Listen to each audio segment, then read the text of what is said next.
Thierry Henry, a man that needs no introduction. Welcome to the channel, guys. It's SKFC back here with another video, and I wanted to do something different. I want to start a new series called Forgotten Stints. So this is basically going to be a series going over, well-known players in a lesser-known time in their career. So the first player that we're going to talk about is Thierry Henry. He is an obvious Arsenal legend. Guy has 175 goals, 74 assists in 258 games for Arsenal, 4 golden boots, 2 player of the seasons, a 2-time Premier League champion. But this is not what we're going to be talking about today. We're not going to be talking about his Arsenal stint. We are actually going to be talking about his time at Barcelona. And I just want to say Barcelona are a team that Thierry famously lost to in the UCL final for Arsenal. So it is a bit ironic that he left the Gunners to go there specifically. Cue the Kevin Durant joke. I know, low-hanging fruit. I just want to make it, but don't worry, we're going to be serious now. And all jokes aside, before we get to the main part of the video, some more context on why he left Barcelona. Straight from the horse's mouth, he basically said that he didn't feel as if Arsenal were still in a title contending mode. He also cited the departure of the vice chairman and David Dean, and he wasn't sure about Arsene Wenger's long-term future at Arsenal. And given his advanced age at the time, that wasn't something that he wanted to take a risk on. So, it is fair enough. That is a valid reason to leave. It's just, again, funny the team that he went to do that. While he was at Barcelona, these were the stats that he put up for the entire season. For the 3 seasons he was there, as you can see, obviously that last season, there was a big drop-off, mostly to do with the fact that he was injured. And with the emergence of Pedro, the guy really only started about 15 matches. So the bulk of this video is really going to be looking at those first 2 seasons and seeing just how good he was in those first 2 seasons. Other things to note, just looking at the stats. So in his first season there, he was the top goal scorer with 19 goals, and the 9 assists that he got was second in terms of the assist charts for Barcelona, just behind Lionel Messi, who got 10 assists.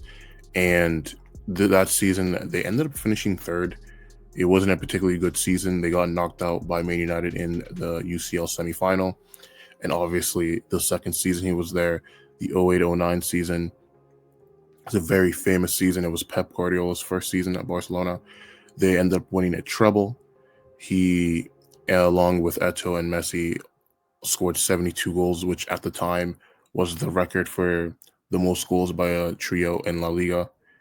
And you can see here, obviously, he had 36 goal contributions, so he played a heavy pivotal role in that team's success. So the first thing to note is that oftentimes Thierry Henry was playing on the left side. He would either hug the touchline or he would get to pinch in a little bit, but most of the time he would be on the touchline. And he actually talks about this when he was on Monday Night Football, with how Pep Guardiola will always like to have him on that left side, kind of holding the flank. And oftentimes he would either run into a double team by the opposition, or he would be whipping in crosses. So a lot of the time, these would be the spaces that Thierry Henry would receive the ball in. You can see here, just look how much he's hugging the touchline. Usually at Arsenal, he got to obviously play as a striker, so he would do a lot more drifting towards the width, as opposed to starting on the width and then drifting inwards to make runs to the box for goals and stuff. But here, so he's just setting up some playmaking against the Valencia players. Here he cuts and he takes a shot. I'm not really sure why he did that, but you kind of already see the difference already in terms of where he's receiving the ball and how that's going to affect what he does. Here is another place. So here again, look, he's receiving the ball in the wide areas, And this is what I'm talking about in terms of the double team. So he would often be in 2v1 situations. So you have the fullback that's defending him here, as well as another player that's coming back to track him.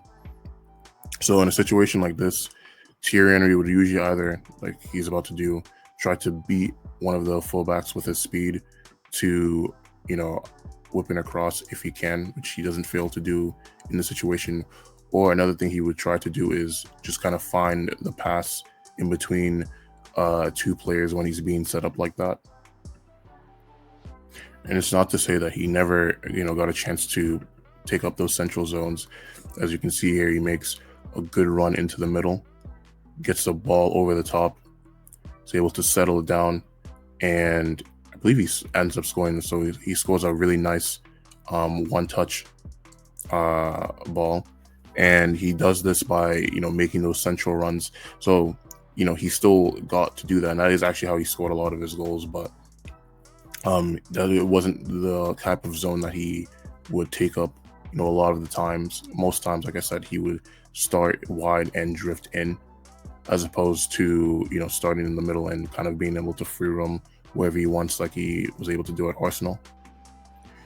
So here's another example of what I'm talking about. As you can see here, again, has multiple players, kind of surrounding him, so he can't just like use his speed to go down the byline. He takes his time and he does a little shimmy, gets the ball through Diarra's legs, and is able to pass it to Xavi. So those are kind of a lot of the little interplay things that he would do with the midfielders. He also had to utilize a lot more crossing in his game because he's playing as a more traditional winger. And so a lot of these things kind of show his different approach than how he was playing when he was at Arsenal. Being able to put up 45 goals and 19 assists in 89 matches, while being in on your kind of the decline of your career, while also playing a role that you weren't familiar with, that leaves you more isolated from your teammates, playing, I don't want to say second fiddle, but definitely not being the main man to one of the greatest players of all time in Lionel Messi, and still being able to play a crucial part in a treble. I believe, for all these reasons, that his Barca stint has been, overlooked, is very underrated. And, I wouldn't exactly classify him as a Barca legend, on that same level as all the other players I've listed. But, I definitely do think that, his first two seasons at Barcelona do deserve a lot more mention than they get. I do believe that part of the reason why they are so overlooked is, one, obviously, most of his time was spent at Arsenal. 8 years compared to just like 2 prime years at Barca. And then on top of that, he didn't really stay long enough. He went on to the MLS, and, Barca just kept on winning. They ended up replacing him with Pedro. David Villa ended up playing down that left wing as well. Zlatan ended up coming to play up top. So just been so many great Barcelona players that, kind of his time there is incredibly overlooked. But he is definitely a great player while he was there. So I just want to thank you if you were able to get to the end of my video. I'm definitely going to do this for more players. Tell me about, if you remember Thierry Henry playing here, how you thought he played for Barcelona. And just, don't forget to subscribe to the channel. And most importantly of all,